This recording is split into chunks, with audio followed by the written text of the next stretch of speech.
Good morning to all. இப்போ நம்ம பார்த்துன்னு இருக்கிறது மணி மார்க்கெட். மணி மார்க்கெட்னா என்ன உங்களுக்கு ஆல்ரெடி சொல்லியிருக்கேன். ஃபஸ்ட்டு நம்ம பார்த்தது ஃபினான்சியல் மார்க்கெட், அடுத்தது கேபிட்டல் மார்க்கெட், அடுத்து தான் நம்ம மணி மார்க்கெட் நம்ம பார்க்குறோம். ஓகேங்களா? இப்போது இந்த மூணுத்துக்கும் என்ன வித்தியாசம் அப்படின்னா, ஒவ்வொரு டிஃப்ரென்ஸ் இருக்குது. நீண்ட கால நிதியை தரக்கூடியது பார்த்திங்கன்னா கேபிட்டல் மார்க்கெட். அது இல்லாமல் குறுகிய காலத்துக்கு மட்டும் இந்த ஷார்ட் பீரியட் டைமில் மணியை பெற்றுக்கொண்டு அதனுடைய தேவைகளை நிறைவேற்றக்கூடியது பார்த்திங்கன்னா இந்த மணி மார்க்கெட். ஸோ ஃபினான்சியல் அப்படின்னு பார்க்கும்போது அதோடைய டாக்குமெண்ட்ஸ் ப்ராசஸ், நம்முடைய வணிகத்தினுடைய தேவைகள், யார்கிட்ட அதிகமான பணம் இருக்குதோ அவங்கக்கிட்ட என்ன பண்ணுறோம், வட்டிக்கோ இல்லை ஏதோ ஒரு டாக்குமெண்ட்ஸ் வச்சோ நம்ம என்ன பண்ணுறோம், நம்மளுடைய தேவைக்கான பணத்தை பெற்றுக்கொண்டு வணிகத்தை சிறப்பாக நடத்த முடியும். ஸோ இதுதான் ஃபினான்சியல் மார்க்கெட். ஸோ இந்த மூணுத்துக்கும் நம்ம இந்த சப்ஜெக்டில் பார்த்திங்கன்னா ரொம்ப இம்பார்ட்டண்டான ஒரு சப்ஜெக்ட் இதெல்லாம். இதை நீங்கள் ப்ரிப்பேர் பண்ணி வச்சிங்கன்னா ரொம்ப நல்லது. இப்போது என்ன பார்க்க போகிறோம் அப்படின்னா, பார்ட்டிசிபெண்ட் இன் மணி மார்க்கெட்ஸ்.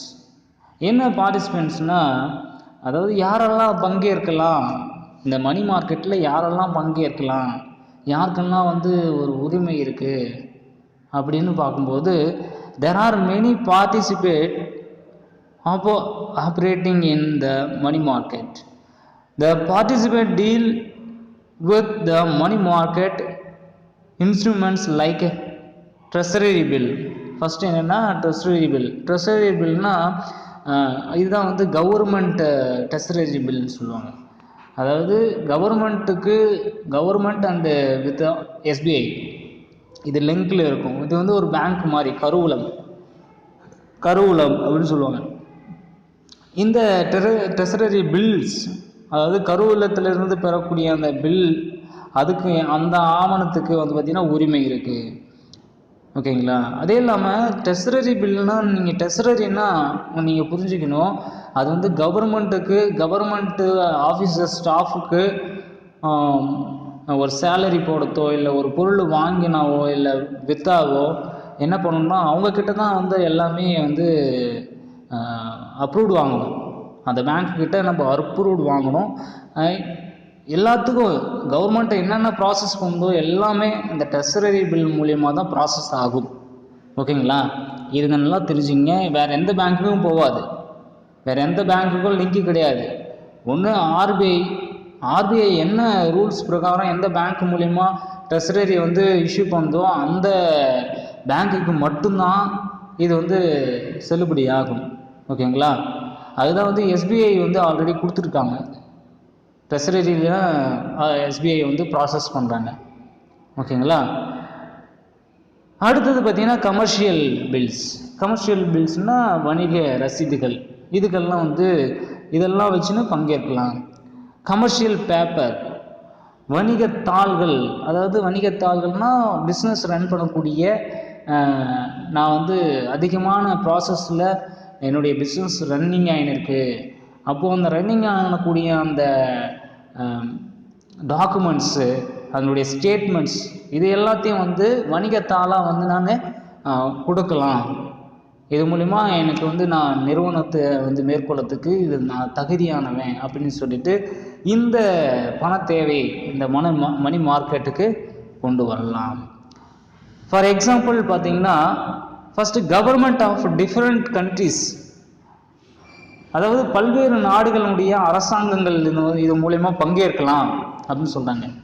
பல்வேறு நாடுகள்னால் என்ன, இப்போது வெளிநாட்டிலிருந்து உள்நாட்டுக்கு என்ன பண்ணுறாங்க, ஒரு வியாபாரத்தை தொடங்கலாம் அப்படின்னு சொல்லிட்டு ஒரு உரிமை வாங்குறாங்கல்ல. இப்போது ஃபார் எக்ஸாம்பிள் 2020 பார்த்திங்கன்னா ஜனவரியிலே முதலீட்டாளர்கள் மாநாடு ஒன்று நடந்தது.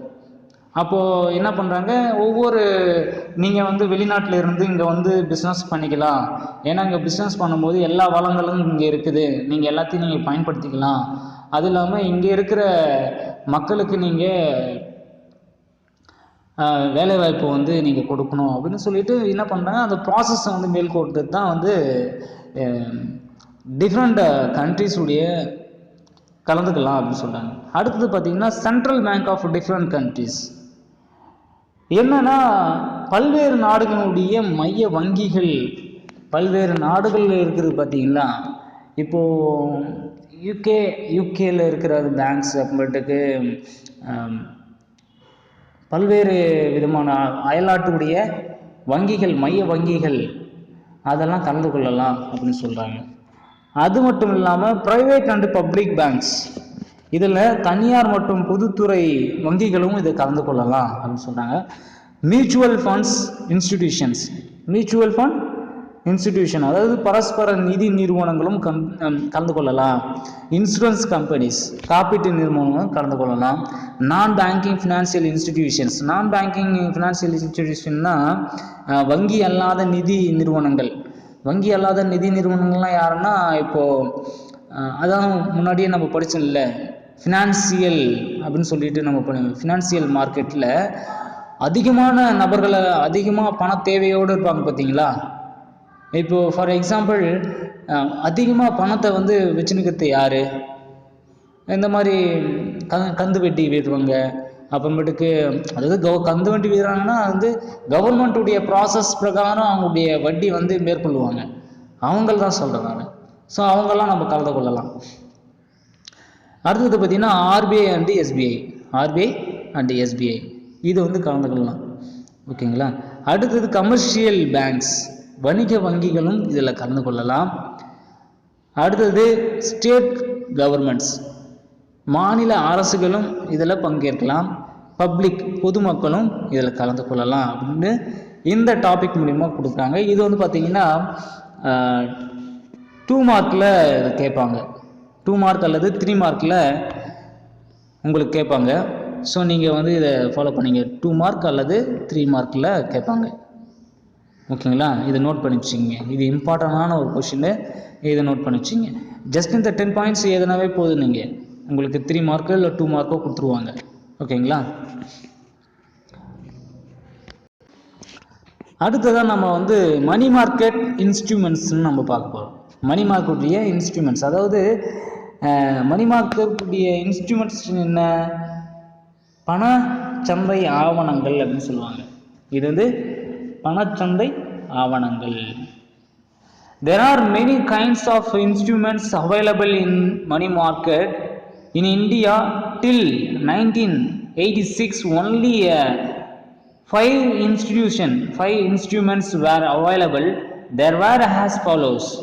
என்ன இன்ஸ்ட்ருமெண்ட் வந்து 5 விதமாக பிரிக்கிறாங்க அப்படி பார்க்கும்போது, ஃபர்ஸ்ட் பார்த்தீங்கன்னா ட்ரெஸரரி பில்ஸ் இன் த ட்ரெஸரரி மார்க்கெட். ட்ரெஸரரி மார்க்கெட் அதாவது கருவூல சந்தையில் கிடைக்கும் கருவூல சீட்டுகள் அப்படின்னு சொல்லுவாங்க. இதை எங்கன்னா கருவூல சந்தைனா எதுனா, நான் முன்னாடியே சொல்லியிருக்கேன், கவர்மெண்ட்டுக்கு தேவையான ஃபண்டை கலெக்ட் பண்ணி கொடுக்கறது இந்த ட்ரெஸரரி பில், ட்ரெஸரரி மார்க்கெட். இந்த ட்ரெஸரரி மார்க்கெட் தான் வந்து கவர்மெண்ட்டுக்கு தேவையோ அது எல்லா தேவைகளையும் வந்து இது மூலயமா வந்து ஸ்டெப் பை ஸ்டெப்பாக ப்ராசஸ் பண்ணக்கூடிய அளவுக்கு இந்த ட்ரெஸரரி பில் வந்து இருக்குது, ட்ரெஸரரி மார்க்கெட்டு இருக்குது. அடுத்தது பார்த்தீங்கன்னா money at call and short notice in the call loan market. அதாவது அழைப்பு கடன் சந்தையில் கிடைக்கும் குறுகிய கால அறிவிப்பு மற்றும் அழைப்பு பணம்.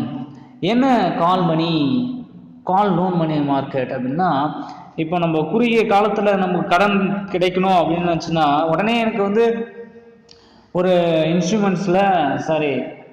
ஒரு இன்ஸ்டிடியூஷன் இருக்குது இல்லை, ஏதாவது சின்ன நிறுவனங்கள் இருக்கும், அதாவது வணிகம் அல்லாத நிறுவனங்களும் சரி, இந்த மாதிரி ட்ரெஸரரி பில்ஸ், இந்த ட்ரெஸரரி ஆஃபீஸ், அந்த மார்க்கெட்டை இருந்தாலும் பரவாயில்ல, என்ன பண்ணுவாங்கன்னா அவங்கக்கிட்ட ஒரு கால், எனக்கு இந்த இவ்வளோ தேவை இருக்குது, அதை வந்து நீங்கள் உடனே நீங்கள் எனக்கு கிரெடிட் பண்ணி விடுங்க அப்படின்னு சொன்னாங்கன்னா, இவங்க என்ன பண்ணுவாங்கன்னா அதனுடைய தேவைக்கு ஏற்றவாறு, அந்த அழைப்பு கடனுக்கு ஏற்றவாறு என்ன பண்ணுவாங்கன்னா அவங்க போதுமான அளவுக்கு வந்து பணத்தை வந்து அவங்களால கிரெடிட் பண்ண முடியும். ஓகேங்களா. அதுதான் வந்து இந்த மணி மார்க்கெட்டில் சொல்லப்பட்டிருக்காங்க. நெக்ஸ்ட் பாயிண்ட் பார்க்கும்போது commercial bills and promissory note in the bill market. அதாவது ரசீது சந்தையில் கிடைக்கும், ரசீது வந்து சந்தையில் கிடைக்கும் வணிக ரசீதுக்குள் மற்றும் உறுதிமொழி பத்திரங்கள் அப்படின்னு சொல்லுவாங்க. என்ன உறுதிமொழி பத்திரங்கள்னா, இப்போ வந்து ரசீதுகள்லாம் இருக்குது, எனக்கு போதுமான ரசீதுகள்லாம் இருக்குது, நான் வந்து இவ்வளோ ப்ராசஸ் பண்ணுறேன், இவ்வளோ நான் சேல்ஸ் பண்ணுறேன், இவ்வளோ பர்ச்சேஸ் பண்ணுறேன், என்னுடைய கம்பெனியில் இவ்வளோ ஷேர் மார்க்கெட் இருக்குது, இவ்வளோ வந்து இன்க்ரீஸ் ஆகுது, இவ்வளோ டவுன் ஆகுது அப்படின்னு சொல்லிட்டு நான் பண்ணுறேன், என்னுடைய பில்ஸை வந்து கலெக்ட் பண்ணி கொடுக்குறேன். அப்போது அவங்க என்ன பண்ணுவாங்கன்னா, இந்த மாதிரி பில் இருந்தால் மட்டும் போதாது, உங்கள்கிட்ட வந்து ஒரு என்ன சொல்லுவாங்கன்னா, அந்த பில் ப்ரைமசரி நோட்டு எனக்கு தேவை, அதாவது உறுதிமொழி எனக்கு தேவை, உறுதிமொழி பத்திரம் தேவை. அதனால் என்ன பண்ணுவாங்க, உறுதிமொழி பத்திரத்தை வந்து எழுதிக்குவாங்க. இன்னார் இவ்வளோ கொடுத்தாரு, இவ்வளோ இந்த அளவுக்கு நம்ம வாங்குகிறோம், அப்போது இவரால் செலுத்த முடியலைன்னா இவருடைய பத்திரங்கள் வந்து மீட்கப்படும், கையாளப்படும் அப்படின்னு சொல்லிடுவாங்க. கையாளப்படும்னா ஒரு குறுகிய காலம், அதாவது குறுகிய காலம்னா 1 இயர் அப்படின்னு சொல்லியிருக்காங்களா, அந்த 1 இயர்க்குள்ளே இவர் வந்து கடன் வந்து செலுத்தாத விட்டால் அவங்களுடைய பத்திரங்கள்லாம் வந்து மீட்கொள்ளுவாங்க, கையாளப்படுவாங்க. ஓகேங்களா, இதுதான் வந்து அதனுடைய ப்ரைமசரி நோட்டுன்னு சொல்லுவாங்க. நெக்ஸ்ட் பார்த்தீங்கன்னா, now addition to be to the above the following new instruments come into existence. First பார்த்தீங்கன்னா கமர்ஷியல் பேப்பர், என்னன்னா வணிகத்தாள்கள் அப்படின்னு சொல்லுவாங்க. நெக்ஸ்ட் வந்து பார்த்தீங்கன்னா சர்டிஃபிகேட் டெபாசிட் வைப்பு ரசீதுகள். அடுத்தது பார்த்தீங்கன்னா inter bank participation certificates. Inter bank participation சர்டிஃபிகேட்னா என்னென்னா, அதாவது வங்கிகளுக்கு இடையான பங்கேற்பு சான்றிதழ்கள் வேண்டும் அப்படின்னு கேட்பாங்க. என்ன சான்றிதழ்னா, நீ எவ்வளோ வந்து பேங்க்கில் டெபாசிட் பண்ணுற, எவ்வளோ வித்ட்ரா பண்ணுற, எவ்வளோ ப்ராசஸ் பண்ணுற அப்படின்னு சொல்லிட்டு பார்ப்பாங்க. அவருடைய ஸ்டேட்மெண்ட்டெல்லாம் ப்ராசஸ் பண்ணுவாங்க. ஸோ அதுதான் வந்து பார்ட்டிசிபேட் சர்டிஃபிகேட் அப்படின்னு சொல்லுவாங்க. நெக்ஸ்ட்டு வந்து ரெப்போ இன்ஸ்ட்ருமெண்ட்ஸ்னால் அதாவது மீன் வாங்கல் வித ஆவணங்கள் அப்படின்னு சொல்லுவாங்க. மீள் வாங்கல் வித ஆவணங்கள் அப்படின்னு சொல்லுவாங்க அதை. ஸோ இந்த ஆவணங்கள் பார்த்திங்கன்னா ஒரு சிறப்புமிக்க அத்தியாயமாக சுருக்கமாக பார்க்கலாம் அப்படின்னு சொல்லிட்டு இந்த சப்ஜெக்டில் highly not briefly highlights in the chapter. ஓகேங்களா, ஸோ இதுதான் வந்து மணி மார்க்கெட், இதுதான் மணி மார்க்கெட்டுடைய இன்ஸ்ட்ருமெண்ட்ஸ். அடுத்ததாக என்ன பார்க்க போகிறோம், இதில் உங்களுக்கு நான் சொல்கிறேன், இதில் வந்து 3 மார்க்கு கேட்பாங்க. இதில் 3 மார்க்கோ இல்லை 5 மார்க்கோ இதிலேருந்து கேட்பாங்க. ஓகேங்களா, இதை வந்து நோட் பண்ணி வச்சுங்க. 3 மார்க்கு இல்லைன்னா 5 மார்க் கேட்பாங்க.